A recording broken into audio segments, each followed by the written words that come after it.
नाज़रीन, अक्सा खालिद एक बार फिर आपकी खिदमत में हाजिर। नाज़रीन, कल हमने देखा कि जियो की जानिब से खबर चलाई गई ट्विटर पर कि पीटीआई के दो मेंबरान ने पीटीआई छोड़कर पीपल्स पार्टी ज्वाइन कर ली है। और पीपल्स पार्टी ज्वाइन करने के बाद ये फैसला उनकी जानिब से नहीं सुनाया जाएगा, बल्कि बिलावल भुट्टो खुद प्रेस कॉन्फ्रेंस करके ये फैसला सामने लेकर आएंगे।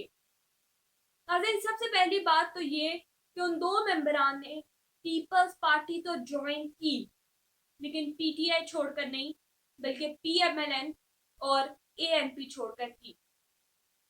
नाज़रीन, अगर हम उन दो मेंबरान की बात करें तो उनका ताल्लुक फाटा से है, जिसमें एक शमीम अख्तर हैं जो कि सेनेट के मेंबर हैं 2018 से और आज़ाद उम्मीदवार के तौर पर इलेक्शन लड़े और उसके बाद पीएमएलएन में शामिल हो गए। और दूसरी तरफ है अमजद खान आफरीदी, जो कि इलेक्शन लड़े, एमपीए हैं केपीके के, और उसके बाद आज़ाद उम्मीदवार के बाद इलेक्शन लड़ने के बाद जीत हासिल करने के बाद शामिल हो गए एएनपी में। तो नाज़रीन, बात करने का मकसद अगर हम फैक्ट एंड फिगर्स के अकॉर्डिंग देखें तो बिना तस्दीक के ये बात सामने लाई गई, ये खबर चला दी गई जियो की जानिब से। और दूसरी तरफ जीएनएन ने जैसे ही जियो की खबर चली ऐलान कर दिया कि पीटीआई हंगामी सूरत हाल का शिकार है, जबकि ऐसा तो कुछ हुआ ही नहीं। पीटीआई को तो कोई नुकसान हुआ ही नहीं, अलबत्ता पीएमएलएन और एएनपी को बाकायदा नुकसान हुआ। नाज़रीन, अगर हम इस बात के फैक्ट्स देखें कि उन दो मेंबरान ने पीएमएलएन और एएनपी छोड़कर पीपल्स पार्टी ज्वाइन की, तो उसके पीछे मकसद क्या है?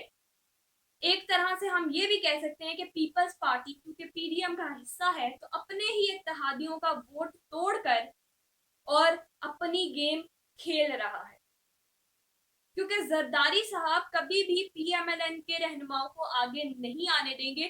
पीडीएम में बहुत सारे इख्तलाफात तो पहले ही थे और अब इस सिचुएशन के बाद ये इख्तलाफ आ गया है कि पीडीएम आखिरकार हमें टूटती हुई नजर आएगी। इतने इख्तलाफात के बाद जरदारी साहब अंदर ही अंदर अपनी गेम चला रहे हैं, अपने इत्तेहादियों के वोट्स तोड़ रहे हैं और अपनी पार्टी में लोगों को शामिल कर रहे हैं, और नुकसान पीटीआई को नहीं हुआ।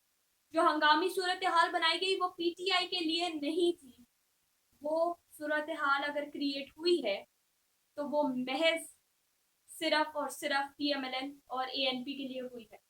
नाज़रीन, पीडीएम ने तो एक दिन ना एक दिन टूटना ही है, तो इतने इख्तलाफात के बाद हम ये कह सकते हैं कि जल्द पीडीएम जो है वो हमें टूटती हुई नजर आएगी।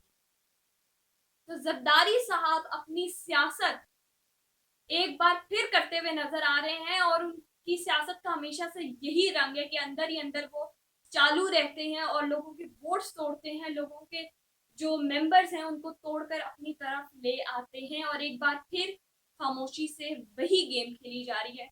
तो ये गुजारिश है कि पीटीआई नहीं बल्कि पीएमएलएन और एएनपी जल्द अज जल्द इस बात को समझ जाए तो उनके लिए बहुत बेहतर है। और दूसरी जानब ये कि जब गलत खबर चलाई जाती है तफ्तीश के बिना, तस्दीक के बिना, तहकीक के बिना, तो वो गलत साबित नहीं की जाती और सोशल मीडिया पर उसके खिलाफ आवाज नहीं उठाई जाती क्योंकि वो बड़े चैनल है। लेकिन नाज़रीन, ऐसा नहीं है। अगर गलत खबर छोटा चैनल चलाता है तो वो भी महज गलत है, और अगर बड़ा चैनल चलाता है तो वो भी महज गलत है।